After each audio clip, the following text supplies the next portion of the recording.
오늘 우리에게 주시는 하나님의 말씀은 사무엘상 1장 1절에서부터 20절입니다. 오늘 우리 공동체에게 주시는 하나님의 말씀은 사무엘상 1장 1절에서부터 20절입니다. 우리 한 절씩 같이 교독하도록 하겠습니다.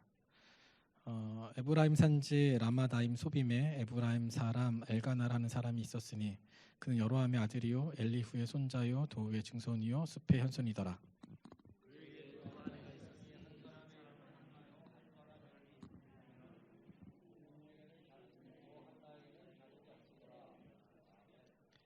이 사람이 매년 자기 성읍에서 나와서 실로에 올라가서 만군의 여호와께 예배하며 제사를 드렸는데 엘리의 두 아들 홈니와 비니아스가 여호와의 제사장으로 거기 있었더라.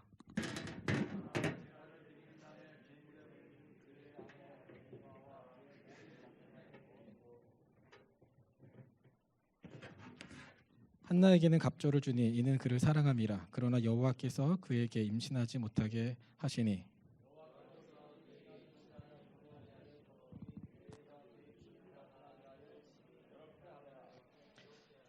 매년 한나가 여호와의 집에 올라갈 때마다 남편이 그같이 하매 분인나가 그를 격분시키므로 그가 울고 먹지 아니하니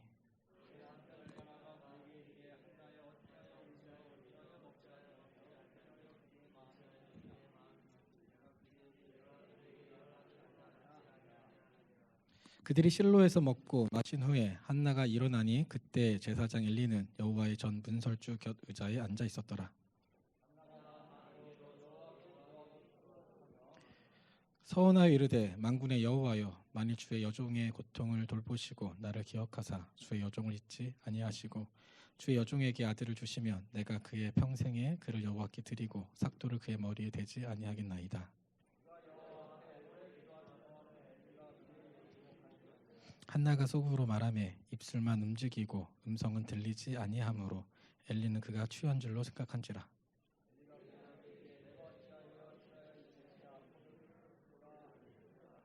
한나가 대답하여 이르되 내 주여 그렇지 아니하니이다. 나는 마음이 슬픈 여자라.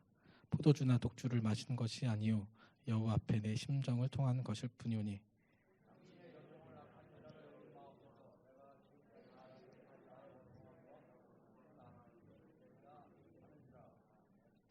엘리가 대답하여 이르되 평안히 가라. 이스라엘 하나님이 내가 기도하여 구한 것을 허락하시기를 원하노라 하니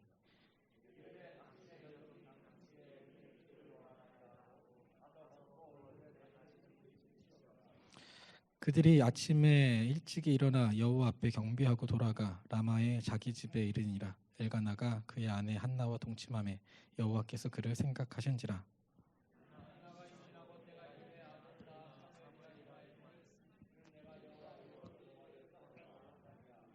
아멘. 반갑습니다. 다들 사무엘서를 읽어보셔서 아시겠지만 사무엘서의 주인공이 누구냐고 묻는다면 대부분 다윗이라고 대답을 할 것입니다. 사무엘서는 다윗의 이야기라고 할 수 있습니다. 그런데 사무엘서는 고대 이방의 여느 영웅 서사시와 달리 다윗의 영웅적인 출생 이야기로 시작하고 있지 않습니다. 오히려 다윗과 아무 상관없어 보이는 유명하지 않은 한 여인, 그 불임 여성의 이야기로부터 시작합니다. 그녀의 이름은 한나입니다. 한나는 자식이 없었습니다. 1, 2절을 보니까 이렇게 기록하고 있습니다. 에브라임 산지 라마다임 소빔에 에브라임 사람 엘가나라 하는 사람이 있었으니 그는 여로함의 아들이요 엘리후의 손자요 도우의 증손이요 숲의 현손이더라. 그에게 두 아내가 있었으니 한 사람의 이름은 한나요 한 사람의 이름은 분인나라. 분인나에게는 자식이 있고 한나에게는 자식이 없었더라. 한나는 자식 없이 고통과 기다림 속에서 하루하루를 살아가야 했습니다. 우리 사회도 과거에는 이 불임을 칠거지약 중 하나로 여겨서 아이를 낳지 못하는 것을 수치스러운 일이라고 생각했습니다. 이스라엘 사회도 마찬가지였습니다. 아이를 낳지 못하는 것을 굉장히 불명예스럽고 치욕스러운 일로 여겼고 심지어 하나님께 버림받았다라고까지 생각했습니다. 그런데 5, 6절을 보면 한나가 임신하지 못한 이유를 이렇게 설명하고 있습니다. 우리 5, 6절 한번 같이 읽어보겠습니다. 5절에서부터 6절입니다. 준비 시작.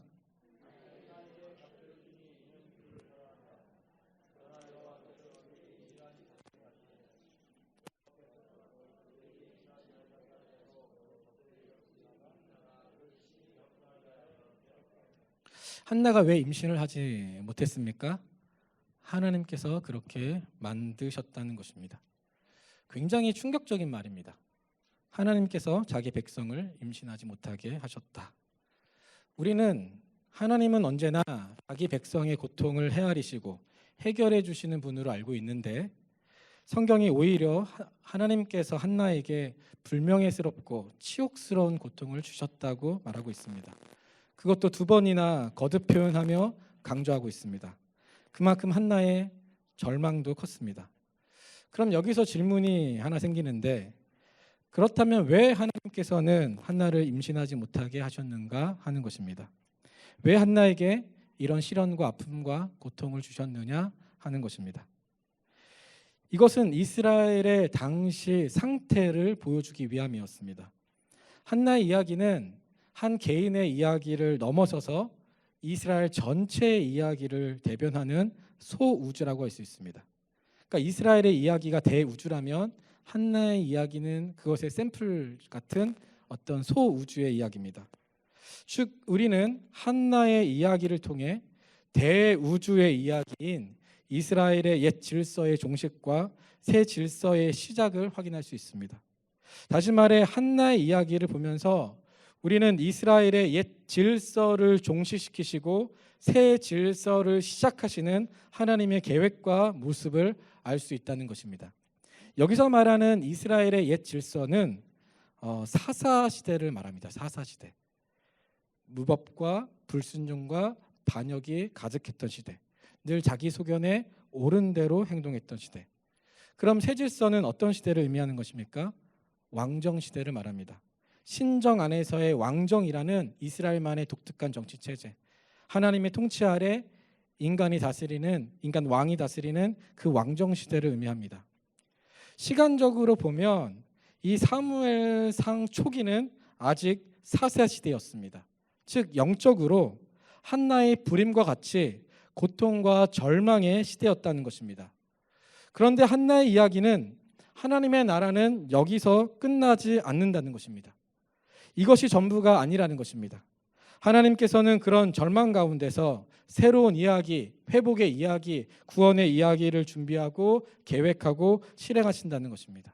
다시 말해서 사무엘서 저자는 한나의 불임과 출산이라는 이 사건을 통해 이스라엘의 옛 질서를 종식시키시고 새 질서를 시작하시는 하나님의 놀라운 계획과 구원의 이야기를 들려주고자 했던 것입니다. 여기서 우리가 우선적으로 깨달을 수 있는 것은 하나님은 절망 속에서도 구원과 소망을 준비하는 분이라는 것입니다. 이것은 오늘날 우리 시대도 마찬가지입니다.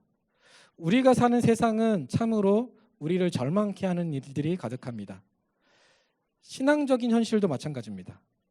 대표적인 것이 무신론의 부상과 그들의 도전입니다.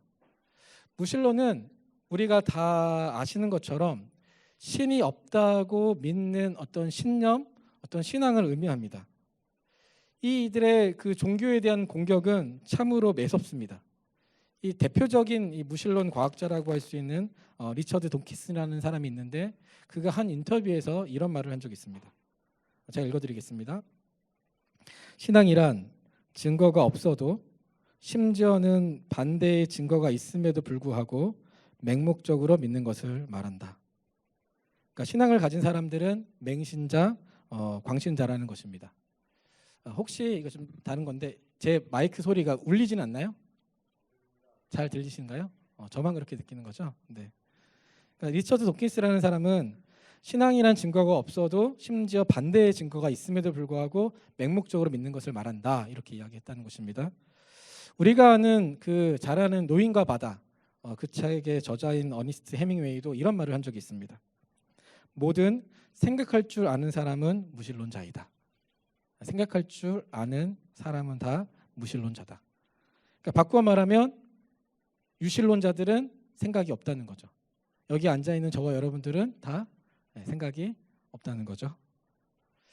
영국의 유명한 철학자이자 노벨 문학상을 받은 그 버틀란드 러셀이라는 사람이 있는데, 이 사람도 이런 말을 했습니다. 저명한 인물들 중 대다수는 기독교를 불신하지만 대중에게 그 사실을 숨긴다. 혹시 수입원을 잃지 않을까 두려워하기 때문이다. 다시 말해 돈벌이를 위해서 믿음이 있는 척한다는 것입니다. 이들의 이런 발언들은 우리 그리스도인들로 하여금 믿음을 위축시키고 좌절케 합니다.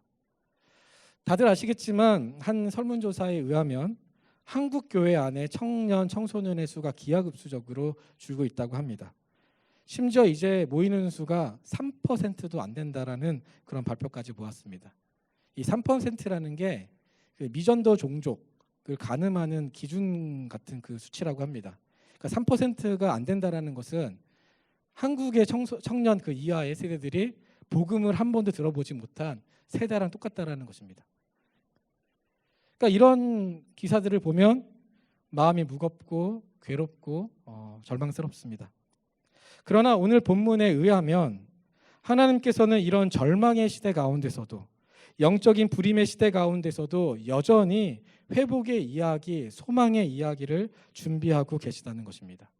이 남은 자 사상이라는 말을 들어보셨을 텐데 구약의 선지서들을 보면 남은 자라는 말이 참으로 많이 등장합니다. 남은 자 사상이 무엇입니까? 불의가 넘쳐나고 죄악이 만연한 시대 속에서도 신앙이 조롱거리가 되는 그런 상황에서도 끝까지 하나님께 남은 자들이 있다는 것입니다.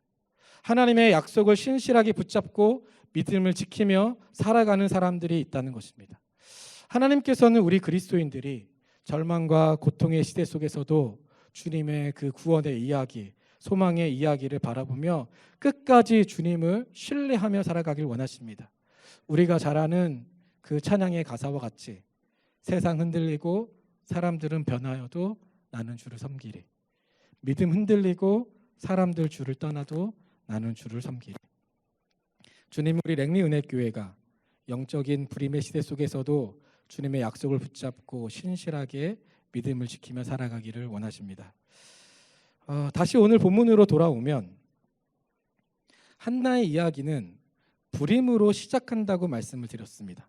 충격적이게도 그녀를 불임케 하신 분은 하나님이셨습니다. 그런데 이 말은 바꾸어 말하면 한나의 불임의 원인이 하나님께 있다면 그녀의 임신과 출산 역시 누구의 손에 있다는 것입니까? 하나님께 있다는 것입니다. 하나님이 생명의 주인이라는 것입니다. 한나 역시 이 사실을 잘 알고 있었습니다. 그래서 11절을 보니까 한나가 하나님께 나아가 이렇게 기도했습니다. 우리 10절, 11절 한번 같이 읽어보겠습니다. 준비 시작.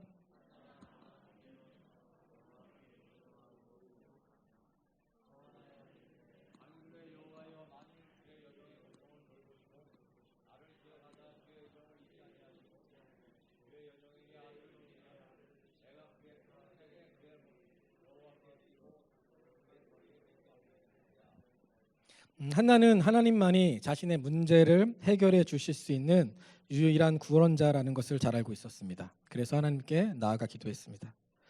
마침 이런 상황을 누가 보았습니까? 당시 제사장이었던 엘리가 보았습니다. 그런데 그는 한나가 입술만 움직이는 것을 보면서 이런 생각을 했습니다. 13절을 보니까 무슨 생각을 했습니까? 같이 해보겠습니다. 13절 준비 시작.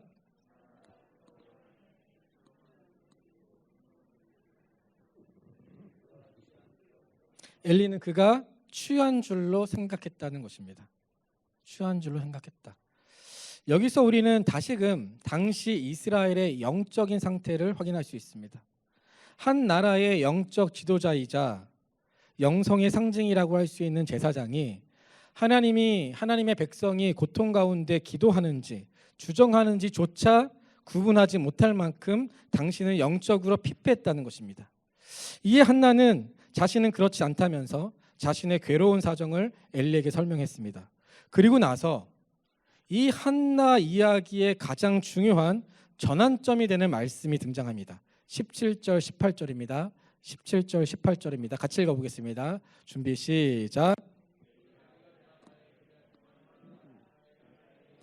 기도하여 구한 것을 허락하시기를 원하노라 하니 이르되 당신의 여종이 당신께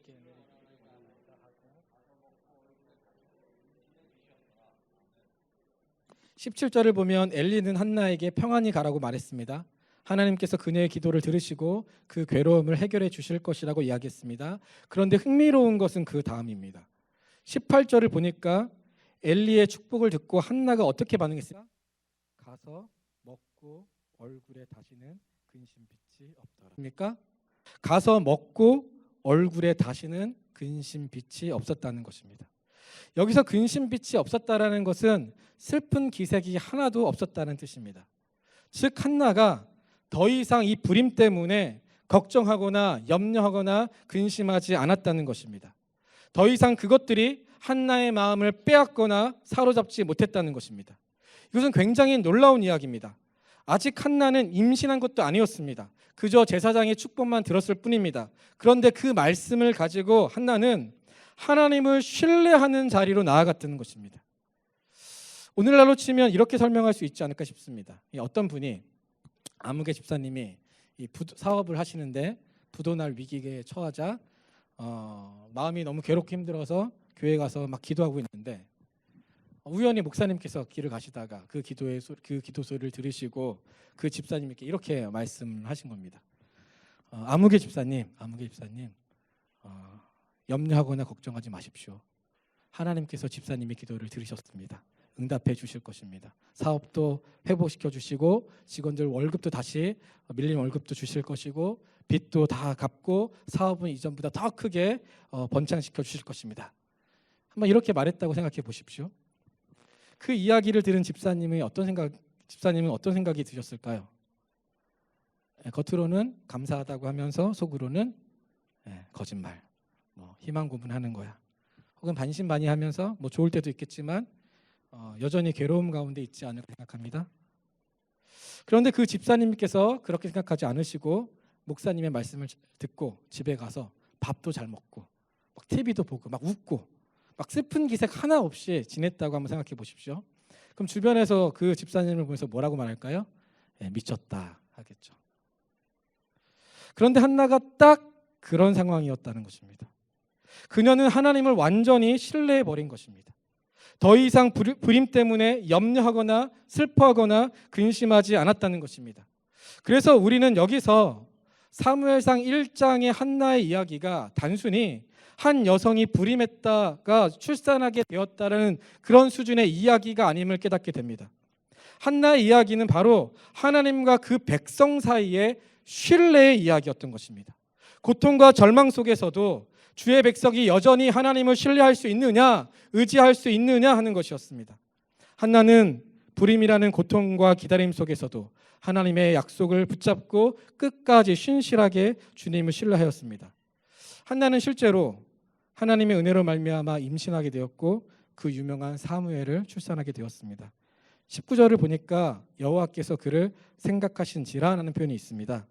여기서 생각하신지라, 이 표현은 출애굽기 2장 25절에 보면 애굽에서 고통 가운데 있었던 이스라엘을 하나님께서 기억하셨다와 같은 단어입니다. 즉 다시 말해 하나님께서는 신뢰 가운데 있었던 한나를 생각하시고 그녀를 기억하셨다는 것입니다.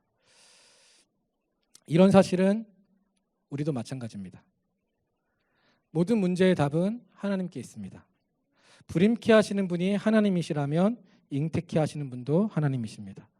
하나님은 우리가 경제적, 개인적, 종교적, 사회적, 문화적 그런 고통의 시대, 불임의 시대 속에서도 여전히 하나님을 신뢰하길 원하십니다. 물론 그 고통의 정도나 체감이나 시간은 사람마다 다 다를 수 있습니다. 그러나 그렇다고 해서 우리 그리스도인들에게 고난이 없다고 생각하는 것은 대단히 큰 착각입니다. 고난이 없다고 가르치시는 분들은 거짓 선지자들입니다. 성경은 고난에 대해서 분명하게 말합니다. 빌립보서 1장 29절을 보면 그리스도를 위하여 너희에게 은혜를 주신 것은 다만 그를 믿을 뿐만 아니라 또한 그를 위하여 고난도 받게 하려 하심이라. 로마서 5장 3절을 보아도 다만 이뿐만 아니라 우리가 환난 중에도 즐거워하나니 이는 환난은 인내를. 성경은 하나님의 사람들 역시 그리스도와 함께 고난을 받는다고 분명하게 가르칩니다.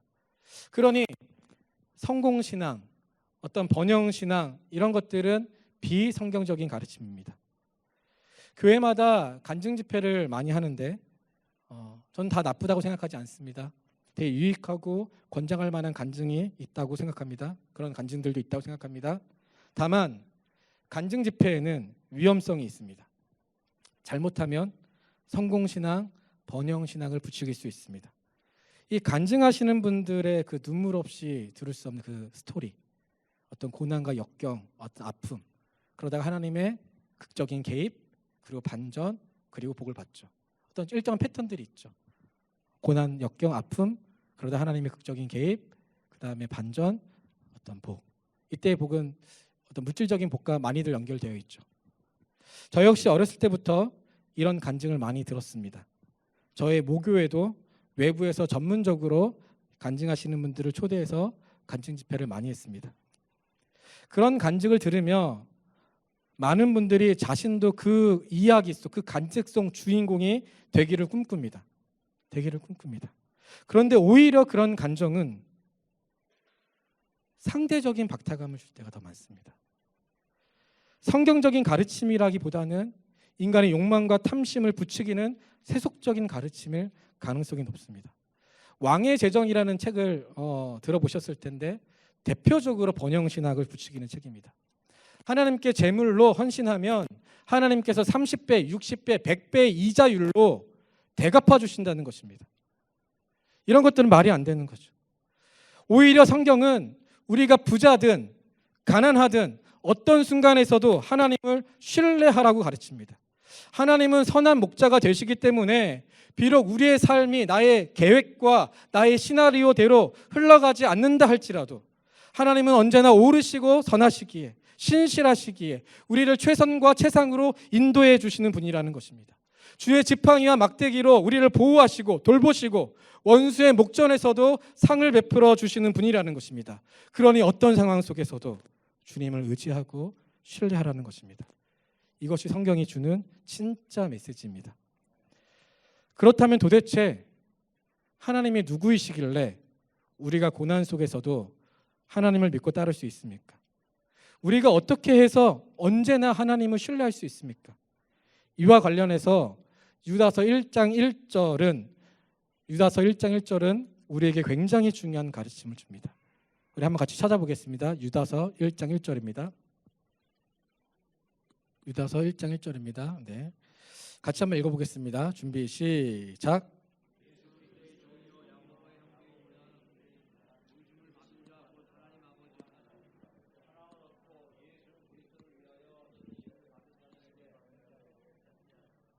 지금 성경을 보니까 하나님의 사람들에게 예수 그리스도를 위하여 지키심을 받은 자들이라고 표현하고 있습니다. 그렇죠? 그렇게 되어 있죠. 하나님의 사람들에게 예수 그리스도를 위하여 지키심을 받은 자들. 지금 우리가 가진 성경을 보면 하나님의 사람들이 예수 그리스도를 지키는 자들로 부름받은 것 같은 인상을 주게 됩니다. 우리가 예수 그리스도를 지켜야 하는 것 같은. 하지만 다른 성경 번역본, 새번역이라던가 공동번역 혹은 영어의 NIV만 봐도 조금 다른 것을 확인할 수 있습니다. 여기 예수 그리스도를 위하여라는 표현이 예수 그리스도를 위하여가 아닌 예수 그리스도에게라고 표현되어 있습니다. 예수 그리스도에게. 실제로 헬라어 성경을 보더라도 이 부분이 역격으로 사용되고 있어서 예수 그리스도에게라고도 번역할 수 있습니다. 예수 그리스도에게. 이 말인즉 그리스도인들은 하나님의 사랑을 받을 뿐만 아니라 예수 그리스도에게 지키심을 받는다는 것입니다. 예수 그리스도께서 하나님의 사람들을 지키고 계시다는 것입니다. 우리가 주님을 지켜야 하는 줄 알았는데, 우리가 주님을 보호해야 되는 줄 알았는데, 그 반대로 오히려 성경은 주님께서 우리를 지키고 계시다는 것입니다. 이 사실이 얼마나 놀랍고 힘이 되는 말씀인지 모릅니다. 사실 믿음을 지키며 살아가는 거 얼마나 어려운지 우리는 경험적으로 잘 알고 있습니다. 얼마나 많은 유혹과 대적들의 도전이 있는지 모릅니다. 이번 한 주도 올해 한 해도 수많은 유혹을 받으며 살아왔습니다. 그런데 유다서는 예수 그리스도께서 주의 사람들을 사랑하실 뿐만 아니라 지금도 여전히 지키고 계시다고 말하고 있습니다. 주의 튼튼한 팔로 안보하시고 적의 위협과 숱한 공격에도 보호하고 지키시고 계시다고 말하고 있습니다. 그래서 신앙은 성공의 문제가 아니라 신뢰의 문제입니다. 우리가 성공하기를 꿈꾸는 것이 아니라 우리가 여전히 하나님을 신뢰하고 있느냐, 여전히 우리가 하나님을 의지하고 있느냐, 고난과 아픔 속에서 우리가 하나님께 부르짖고 하나님을 외쳐도 하나님께서 마치 묵묵부답 침묵하시 안 계시는 것처럼 느껴지는 그런 순간에서도 여전히 우리가 하나님을 신뢰하고 있느냐, 신앙은 바로 신뢰, 그 신뢰의 문제라는 것입니다. 물 위를 걸었던 베드로를 생각해 보십시오. 거친 풍랑 속에서 그가 물 위를 걸을 수 있었던 것이 언제입니까? 예수 그리스도께 그의 시선을 고정하고 그분을 신뢰할 때였습니다. 우리도 마찬가지입니다. 우리를 두렵게 하는 그 수많은 적들 앞에서 우리의 시선이 그리스도께 머물 때 폭풍 속에서도 믿음의 길을 걸어갈 수 있는 것입니다. 사랑하는 성도 여러분, 말씀을 맺도록 하겠습니다. 한나의 이야기는 단순히 한 여인의 불임과 출산의 이야기가 아니었습니다. 그의 이야기는 하나님과 그 백성 사이의 신뢰의 이야기였습니다. 하나님은 우리가 고통과 절망 속에서도 여전히 주님을 바라보며 끝까지 주님을 신뢰하기를 원하십니다. 그리고 그렇게 살기 위해서는 우리의 시선이 날마다 그리스도를 향해야 합니다. 그리고 그 주님께서는 그런 우리를 끝까지 책임져 주시고 지키시고 보호해 주신다고 약속해 주셨습니다.